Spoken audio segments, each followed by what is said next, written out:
مولا تو بار بار دنیا میں بھیج، میں تیری راہ میں سر کٹاتا رہوں اور بار بار دنیا سے تیری بارگاہ میں سر کٹا کر تیری بارگاہ میں حاضر ہوتا رہوں۔ تو رسول کائنات صلی اللہ تعالیٰ علیہ وسلم کی آرزو اور تمنا، تو جب میرے رسول نے شہادت کی تمنا کی ہے تو ان کے غلاموں میں کتنی تمنا ہونا چاہیے۔ ہم غلامان مصطفیٰ کہلاتے ہیں، ہم غلامان حسین کہلاتے ہیں، ہم غلامان شہداء کہلاتے ہیں۔ کیا کبھی ہم نے اپنی دعاؤں میں اللہ کی بارگاہ میں یہ عرض کرتے کہ غلام موت تو دینا ہی ہے، موت تو آنا ہی ہے، لیکن تیری راہ میں شہادت کی موت آئے۔ اور جب یہ آرزو، یہ دعائیں، یہ تمنائیں ہوتی ہیں نا شہید کی، تو یقیناً اللہ تبارک و تعالیٰ اسے شہادت کے منصب سے سرفراز فرما دیتا ہے۔ یہ جو تین ہستیاں یہاں شہید لیٹے ہوئے ہیں، ضرور ان کی دعاؤں نے رنگ دکھایا ہے، کیونکہ یہ سرکار امام حسین کے چاہنے والے، شہدائے کربلا سے محبت کرنے والے، رسول کائنات سے عشق رکھنے والے، جب انہوں نے عشق رسول میں اپنی زندگی کو گزارا اور شہداء کی محبت میں اپنی زندگی کو گزارا، تو آپ ہم سب نازدہ کی سرزمین کے رہنے والے جو ہمارے بزرگ حضرات ہیں وہ جانتے ہیں کہ ان کی شہادت کس انداز میں ہوئی ہے، ان کو مرتبہ شہادت کس انداز سے ملا ہے۔ یعنی 10ویں محرم کی شب ہے اور شب عاشور ہے، اس رات کے اندر شہداء کربلا کی محبت میں شہیدان کربلا کا ذکر سنتے ہوئے شہادت مل گئی، تو گویا حسین کی محبت میں مرنا ہی شہید ہے کہلاتا۔ محبت حسین میں جو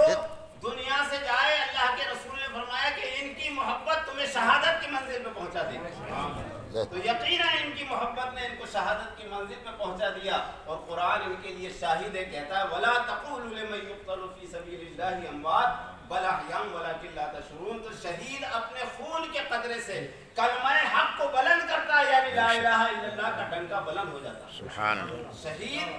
جو شہادت دیتا ہے، جیسے سرکار امام حسین علیہ السلام جو آج 10ویں محرم کا دن ہے،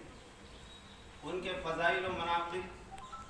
میری زبان کیا، میری بساط کیا ہے کہ میں بیان کروں۔ ان کا مقام و مرتبہ تو شہید ہونے کے بعد تو جو ہے ہی صحیح،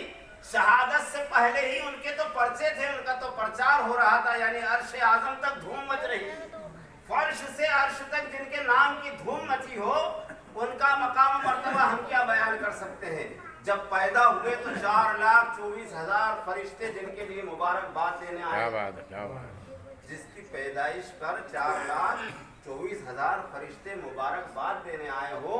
ان کے پیدائش کا یہ عالم ہے۔ اور پھر ساتھ ہی جب اللہ کے محبوب کے نواسے سرکار امام حسین کے ولادت کے موقع پر خاتون جنت کے در دولت پر میرے آقا کریم صلی اللہ تعالی علیہ وسلم تشریف لے گئے، مولا علی کو باہر ٹھہرا دیا، رک جاؤ، 4,24,000 فرشتے مبارکباد دینے آئے ہیں حسین کی ولادت پر۔ یہ وہ شہید ہیں کہ 4,24,000 جن کی ولادت پر مبارکباد دینے کے لیے آئے، اور ان میں ایک ایسا فرشتہ تھا جو اپاہج تھا، بازو نہیں ہے، ہاتھ نہیں ہے، اپاہج تھا، وہ فرشتہ بھی ان میں شامل تھا۔ میرے نبی کی جب نظر پڑی، جبرائیل یہ فرشتہ کے ساتھ، عرض کی یا رسول اللہ آپ اسی سے پوچھ لیجیے۔ اور کیا بات؟ کہا یا رسول اللہ ایک دن میں اپنے مقام پر بیٹھا ہوا تھا کہ میں نے زمین پر ایک اپاہج انسان کو دیکھا،